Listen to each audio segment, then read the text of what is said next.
Assalamualaikum warahmatullahi wabarakatuh. Perkenalkan, nama saya Kirana Nabilang dari kelas 3B dengan NIM 666120094. Video ini dibuat untuk memenuhi tugas ujian tengah semester pada mata kuliah e-government dengan dosen pengampu Ibu Dr. Ayuning Budiati SIPM PPM. Pada pembahasan ini, saya mengambil lokus Picobar pada e-government.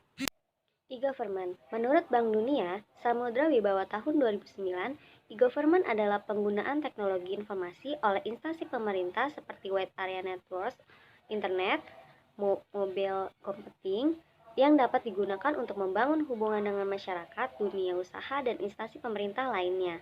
Dapat diartikan juga bahwa e-government merupakan proses pemanfaatan teknologi informasi sebagai alat untuk membantu menjalankan sistem pemerintah secara efisien. Picobar, Pusat Informasi dan Koordinasi COVID-19 Jawa Barat atau yang biasa disebut dengan Picobar adalah sebuah sistem di mana warga bisa mengunduh dan mendapatkan informasi akurat terkait COVID-19. Selain itu, Picobar mempunyai beberapa manfaat, di antaranya menghindari penyebaran hoaks COVID-19, berisi informasi seputar data ODP dan PDP, terdapat fasilitas nomor darurat untuk penanganan corona, menampilkan video dan grafis, bisa memberikan berupa masukan, dan dapat mendeteksi 29 macam penyakit pernafasan. Tahap-tahap e-government. Yang pertama itu ada tahap informasi, kedua tahap komunikasi, ketiga tahap transaksi, dan yang terakhir ada tahap metadata. Tahap informasi. Pada tahap ini, setiap pemerintah sudah mempunyai aplikasi atau web yang ingin dijadikan e-government. Picobar sudah masuk ke tahap informasi karena sudah berbentuk aplikasi yang dapat didownload di Play Store. Tahap informasi, syarat informasi yang baik. Yang pertama itu adanya FAQ, Frequently Asked Question atau Help Center situs web perusahaan. Kedua, adanya English version. Ketiga, kontennya diupdate setiap hari. Dan keempat, adanya hypertext atau hyperlink. Yang kelima, adanya kontak person. Dan pada di aplikasi Picobar sudah terdapat syarat informasi yang baik. Kemudian di tahap komunikasi. Pada gambar yang tertera di atas, itu merupakan komunikasi dengan Picobar. Di antaranya kita bisa menulis pesan di Play Store dan dijawabnya itu langsung pada hari itu juga, paling lambat 2 minggu.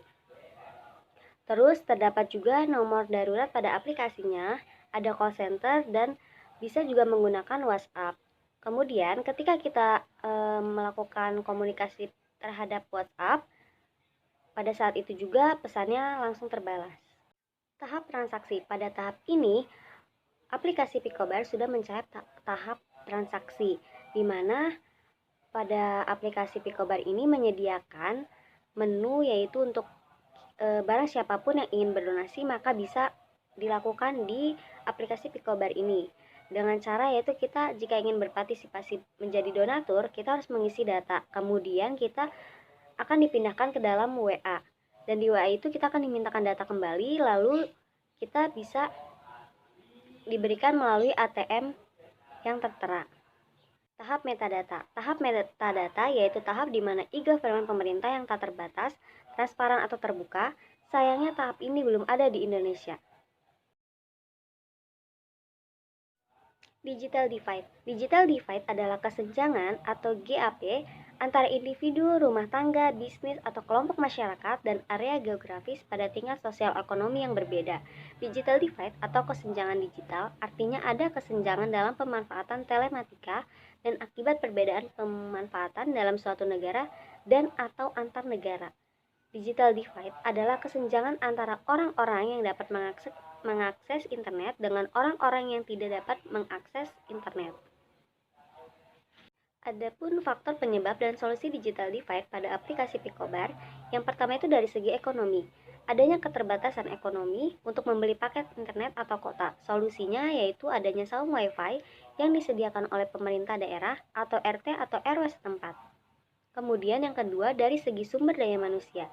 Masih banyaknya masyarakat yang masih belum mengetahui tentang aplikasi Picobar ini. Solusinya yaitu adanya sosialisasi mengenai aplikasi Picobar kepada masyarakat baik melalui iklan, media massa, maupun secara langsung. Yang terakhir, kemudian dari segi geografis. Adanya daerah yang susah sinyal. Solusinya adalah dengan memasang satelit ataupun tower. Kemudian, terdapat hambatan dan solusi e-government di Indonesia. Yang pertama itu dari segi infrastruktur, terbatasnya hardware, software, jaringan, dan tower.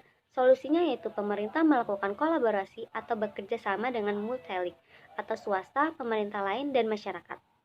Kemudian yang kedua, dari segi sumber daya manusia. Literasi setiap sumber daya manusia yang berbeda-beda, tidak semua bisa menggunakan komputer atau smartphone.